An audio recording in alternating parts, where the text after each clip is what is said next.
firstly, is for everyone to recognize is Mr. President's prerogative to decide on when to start restarting parts of life and parts of the economy.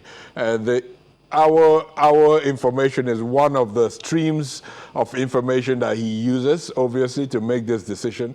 But there are also streams of information from the economy, from the security forces. All of this come together to lead him to make a decision that is not easy, because there's no right or wrong decision. He has to make a decision balancing so different things, and then making a decision that is appropriate for the entire country. So at the moment, I'm glad not to be in his shoes.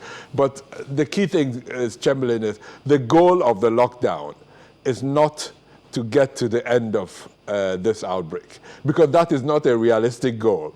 The goal of the lockdown there were two things. Firstly, to keep people a little bit apart so we stop transmission to some extent. And even though the lockdown has not been perfect, we have all sorts of indicators to show that we're mixing a lot less. There's some analytics from Google that shows us that in many of the places that we meet and congregate is down to 60-70%. So there's no doubt there's less contact between individuals. And that has hopefully had an impact on transmission. But the second goal was to enable the public health response to build up its efficiency. And that's really what we're focused on the last 2 weeks, and what we will work very hard on in the next 10 days to make sure that we finalize. So that this whole chain that I described in the beginning can work seamlessly. So this is just to let everyone know that we are not anticipating that in the next 10 days we will get to zero.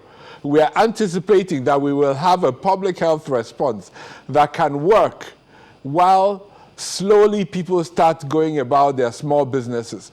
I don't anticipate a situation where everything will be open and, schools will open, markets will open, airports will reopen on the same day. No, I think there will be a gradual increase, a very carefully calibrated reopening of the economy, and certain things, our behaviors in shops, in schools, some of the social distancing that we have introduced